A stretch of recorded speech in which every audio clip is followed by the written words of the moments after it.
Olá pessoal, hoje aqui do nosso Música para Paroxítona, nós vamos abordar aqui a trilha sonora de uma novela brasileira, uma das novelas mais famosas da Rede Globo de toda a televisão brasileira.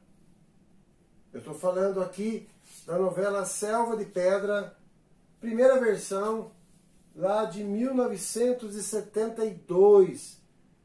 Portanto, essa novela, essa trilha sonora internacional está completando exatos 50 anos. A novela começou a ser exibida em abril de 1972 e terminou em janeiro do ano seguinte, de 73. Foi uma das novelas mais longas da Rede Globo, com quase 250 capítulos. Foi uma trama aí que até hoje ela é muito comentada aí, o pessoal de televisão. Na oportunidade, essa novela alcançou assim recorde de audiência, de televisores ligados, mesmo porque não se tinha tanta distração, não se tinha tanta forma de se divertir, tanto entretenimento. E aí a novela era um grande entretenimento. Eu mesmo tinha 8 anos de idade quando essa novela foi exibida. E nós assistimos em família aí essa novela. Essa novela, como eu disse, a trilha sonora ela foi muito divulgada, tocou muito nas rádios. Muitos cantores, muitos grupos musicais aproveitavam-se dessas trilhas sonoras para poder emplacar aí o sucesso lá na década de 70. Mesmo porque muitos cantores brasileiros não estavam aqui, estavam exilados, e aí a música internacional acabou ocupando seu espaço.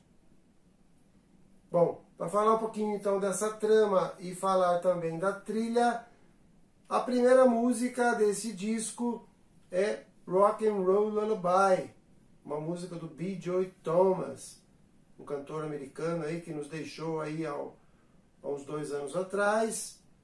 Um cantor assim, fez muito sucesso aqui no Brasil, e principalmente essa música foi a música assim que fez mais sucesso aqui do que lá nos Estados Unidos. Essa música era tema dos protagonistas da novela, que era lá o Francisco Cuoco, o Cristiano, e a Regina Duarte, a Simone. Tocava muito essa música. Embora fosse uma música de um par romântico, a letra da música de nada falava de um par romântico. Era uma cantiga de niná. É a história de uma jovem mãe que acalentava aí o seu filho com essa música. Depois eu vou deixar na descrição aí o B.J. Thomas cantando com a tradução.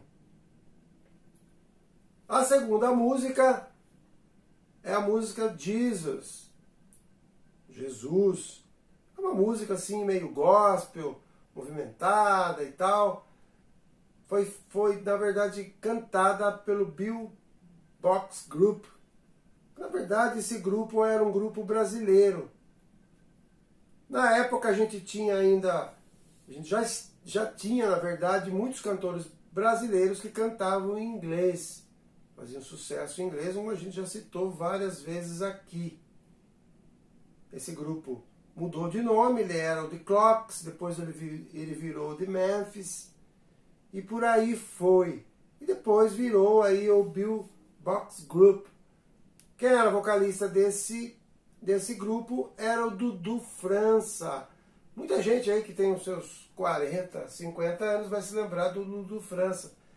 Ele fez muito sucesso lá na época lá das músicas dançantes, lá em 77, 78, com a música Grilo na Cuca. Não sei se muita gente vai lembrar, mas lá no começo da década de 70, aí o Dudu França cantava em inglês e aí participou desse grupo aí, que também não fez tanto sucesso, mas essa música realmente emplacou aí na novela. O nome do Dudu França é José Eduardo França Pontes. Ele usava até um pseudônimo lá em inglês, o Joy Bridges.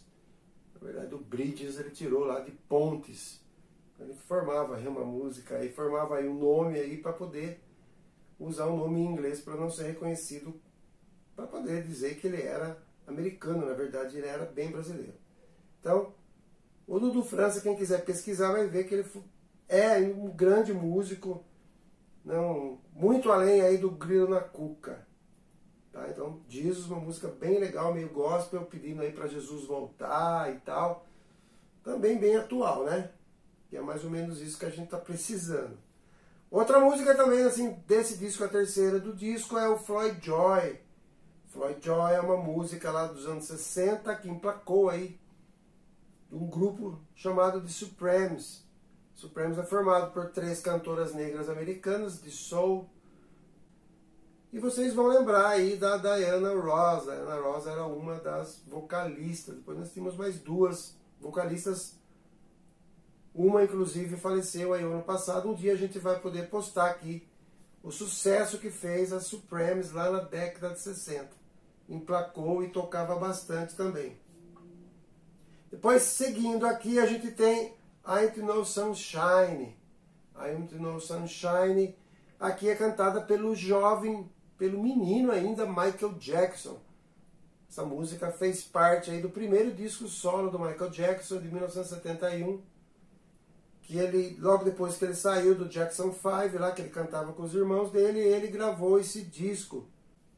Ele gravou essa música, Got to Be There. Fez muito sucesso nesse disco aí, que é homônimo desse sucesso dele. E aí tinha essa música, I Know Sunshine. Essa música não é do Michael Jackson. Essa música aí é de um cantor americano também que cantava soul, rhythm and blues. Cantor importante para a música americana, Bill Withers. Ele faleceu aí aos 81 anos, há uns 2 anos atrás. E essa música virou um clássico aí na voz dele. Vou até deixar na descrição aí, não com Michael Jackson, mas vou deixar com Bill Withers. Muito legal essa música, uma das mais bonitas assim do disco. Essa música também foi gravada pelo Lighthouse Family, que é um grupo aí bem recente que gravou muita música. Também eles gravaram, também ficou muito legal. Então eu vou deixar essas 2 versões aí para vocês do Ain't No Sunshine, que tem uma frase lá que diz: não há luz do sol quando ela vai embora.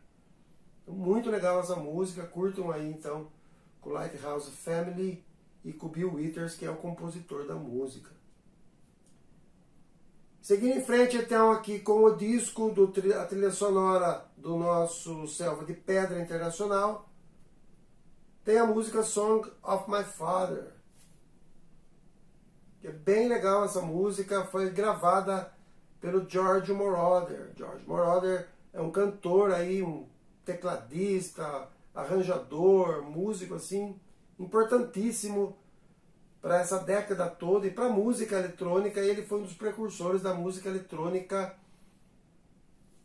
seja na disco music, seja através das trilhas sonoras de filmes. Então, 72 aí ele emplacou aí esse Song of My Father. Vocês vão poder verificar aí, ele foi um dos primeiros a colocar sintetizador, música eletrônica. E depois ele acabou ajudando muito ainda a rainha da disco music lá na segunda metade da década de 70, a rainha Dana Summer. Produziu alguns discos dela. Então o George Moroder ainda está vivo, está lá firme e também participou do início aí dessa música eletrônica. Aí eu vou deixar uma música aqui também, o pessoal 40 ou 50 vai lembrar, From Here to the Eternity. É uma música que ele fez lá em 77 também, já mais, uma batida mais eletrônico, né? E ficou muito legal também, eu vou deixar aí na descrição para vocês relembrarem do George Moroder. Ele fez, como disse, algumas trilhas sonoras, ele fez Scarface, ele fez Expresso da Meia-Noite, ele fez Flashdance. Então toda música que tinha muito embalo, assim, muita coisa eletrônica, ele acabou participando. Então ele tem como eu disse, ele tem uma influência muito grande na música, principalmente na música eletrônica. George Moroder e aqui Song of My Father. Depois tenho aqui a Taste of Excitement, que também é uma música aí orquestrada, uma música bem legal. Vocês vão poder lembrar, tocava muito nas tramas da novela, principalmente nessa Selva de Pedra, que era liderado, era uma orquestra liderada aí pelo Kate Mansfield. Era um músico também excelente. Só gravou esse disco lá em 69. Abrindo aqui uma curiosidade sobre o Kate Mansfield, o Carnaby Street Pop Orchestra, que é o nome da banda, da orquestra que ele comandava. Tem uma música aqui que é de conhecimento de muita gente, da maioria dos brasileiros, que é a música Dr. Jekyll and the Hyde Park, ou Hyde Park, depois ficou conhecida, que é a música lá, tema do Esporte Espetacular, lá da época do Esporte Espetacular. Então, quando tinha assim um esporte na Rede Globo e tal, esse programa, a abertura é essa música, uma música bem legal. Então, nesse disco aí do Carnaby Street Pop Orchestra, tem essa música, A Taste of Excitement, e tem também aí o Hyde Park, que é o tema do Esporte Espetacular. Muita gente aí, não precisa ser muito da outra geração, não, vai se lembrar, uma música que marcou bastante aí a televisão. Depois, lá no lado B, que nessa época, né, nós tínhamos aí o disco vinil, o long play, que tinha o lado B. E aí no lado B abre com uma música francesa, que no Brasil também tinha muito espaço para música francesa, para música italiana, além da música inglesa. E aí tínhamos então aí a Françoise Hardy. Françoise Hardy era uma bela cantora, ela era modelo, compositora, fazia muito sucesso cantando iê e tal, e uma espécie aí de Celi Campelo, deles, um Vanderlei, alguma coisa assim. E fez muito sucesso, ela acabou conhecendo aqui a Tuca, por exemplo, que era uma cantora, né? Era uma compositora brasileira, acabou se apaixonando pela música brasileira, e aí acabou lançando algumas músicas aqui em francês e acabou tendo mercado. A música que ela canta aqui na trilha sonora é La Question, a questão. Uma música bem legal também, os mais antigos vão se lembrar da música. Então fica aí uma música francesa. Depois tem a Mary Blind Mary, que é uma música do Laurent and Mardi Gras. Mardi Gras é uma banda americana, só que com um nome francês. Só abrindo um parênteses aqui, Mardi Gras é, na verdade, em francês, terça-feira gorda, entre aspas. Na verdade, faz aí uma alusão à terça-feira que antecede a quarta-feira de cinzas do carnaval. Por isso que eles chamam de quarta-feira gorda. Isso lá na França. É uma tradição já quase que medieval lá da França. Esse costume acabou vindo para os Estados Unidos, e aí lá em New Orleans tem uma festa lá anual chamada Mardi Gras. E aí tem aí tinha essa banda de rock and roll lá do início dos anos 70, e tinha também um cantor, aí um compositor tunisiano, que acabou morando na França, o Michel Laurent. Michel Laurent, então formou aí fez essa parceria com a Mardi Gras, esse grupo, e acabou gravando Mary Blind Mary, que é uma música também muito legal, muito animada, vocês vão gostar. E aí, essa música tocava muito com um personagem Miro da trama, que era vivido na época pelo Carlos Vereza, era um malandro e tal, entrava umas enrascadas lá, e essa música tocava muito, era o tema do Miro.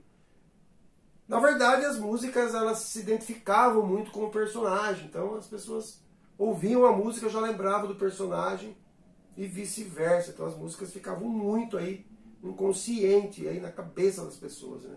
Então as pessoas cantarolavam aí o tema de seus personagens preferidos. Era uma outra época, mas é isso que ocorria. Depois tem aí a música de uma banda muito pouco conhecida, tem muita pouca informação sobre ela, que é a Heart Horse. Heart Horse é uma banda também americana que gravou somente alguns discos, alguns compactos. o seu vocalista, né, é o Paul Thomas, é uma banda muito pouco conhecida, tocou pouquíssimo aqui no Brasil, mas essa música pegou, Let It Ride, aí vocês, bem animada, meio rock, assim, meio bem 70 mesmo, bem anos 70, uma música bem legal, que era tema aí do personagem Caio, vivido pelo Carlos Eduardo Dolabella também, um personagem importante também para a trama lá da novela. E depois nós temos aqui, para encerrar, temos aí algumas outras músicas, nós vamos citar aqui, mas nós temos aqui Friday Night at Girl. Friday Night at Girl é uma música do Silent Majority. Esse Silent Majority também era uma banda, era um quinteto de soul music lá americano, que começou também na década de 60, mudou muito de nome para cá, para lá, para ver se emplacava, e acabou aí emplacando essa música.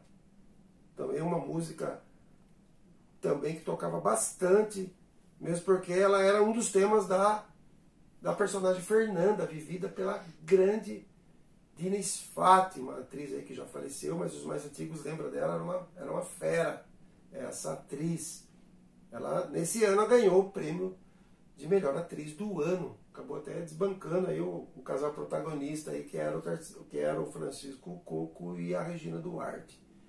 E essa música era um dos temas lá da Fernanda, personagem Fernanda. Então eu vou deixar essas músicas aqui na descrição, essas gravações aí de 50 anos atrás, uma das músicas muito legais, que marcou demais aí a telenovela brasileira. E falando algumas curiosidades aí da trama, por exemplo, a Glorinha Pires lá, né, que todo mundo conhece a atriz, nessa época ela tinha 8 para 9 anos de idade, ela era uma menina ainda, criança ainda, ela era filha lá de uma dona, lá de uma pensão, ela dançava balé e tal, ela estava começando aí a sua vida na televisão. Então, fica aí o registro da Glorinha Pires, aí, uma grande atriz aí que naquela época já começou aí a arrumar o seu espaço na televisão. Outra curiosidade também que eu quero citar aqui é a influência aí, né, da censura nessa novela. Então, era uma trama assim que envolvia, não dá para contar aqui toda a trama, mas na verdade a censura fez com que os autores, obrigou os autores aí a mudarem um pouco aí algumas cenas, algumas situações a respeito da vida conjugal. E aí, só para vocês terem uma ideia lá, para quem não acompanhou a novela, a Simone, que era a Regina Duarte, ela morreu num acidente, e ela é casada com o Francisco Cuoco, lá, o Cristiano. E aí, ele foi casar com a Diniz Fátima, que era a Fernanda, que era apaixonada por ele e tal. Os censores lá não deixaram casar, falaram, não pode casar, porque vai caracterizar bigamia. Por quê? Porque a Simone, a personagem Simone, não tinha morrido, ela sofreu um acidente, mas na verdade ela estava escondida, coisa da trama da novela. Não adiantou explicar pro pessoal dizendo, não, mas o Cristiano, ele, na trama, ele é viúvo, ele não sabe que ele não é viúvo. Aí o pessoal, aí os censores, né, disseram que não, que o público sabia que ainda ele era casado. Então, uma coisa assim meio absurda até, né? Então, ficou aí essa alteração, o Cristiano abandonou aí a Fernanda no altar, depois ela foi para um hospício, ela ficou meio doida, porque ela era apaixonada por ele, e por aí vai. Mas aí só para mostrar aí a ação aí dessa censura na época que acabava aí interferindo aí na história, em tudo, né? Mas foi uma novela assim que ganhou muitos prêmios, foi uma novela que alcançou, foi a primeira novela que alcançou 100% dos televisores assim ligados no ponto alto da trama, como se fosse uma final de Copa do Mundo onde o Brasil tivesse, quer dizer, todo mundo ligado mesmo, era uma coisa assim meio quase que doentia. Esse negócio de Big Brother de hoje aí não chega nem perto dessa coisa aí que era a novela da época. Então fica aqui a nossa postagem com esse disco aqui, Uma outra curiosidade também dessa novela, desse disco da trilha sonora, no caso, é a capa. Muitos aí que já viram vinil e tal, essa capa aqui é chamada de capa sanduíche, é uma capa diferente. Depois vieram as capas de papelão, onde era colocado um plástico por fora, mas por dentro era um plástico de papelão. Esse não, esse tinha um papel dentro e ele era revestido inteirinho de plástico, era costurado, era colado. Então ela durava bem mais, tanto é que essa capa tem 50 anos. Então fica aqui uma curiosidade, depois acabaram abolindo esse tipo de fabricação da capa, acho que porque dava muito trabalho, e acabou ficando a capa mais comum. Então fica aqui a postagem da trilha sonora Selva de Pedra Internacional de 1972, completando aqui 50 anos. Deem uma olhada lá na descrição para conhecer as músicas que fazia a cabeça do pessoal aí, e aqueles que são mais velhos, lembrar muitas músicas, assim como eu ainda era criança, mas de vez em quando eu ouço aí o vinil e relembro as músicas. Grande abraço a todos, uma boa audição e até a próxima.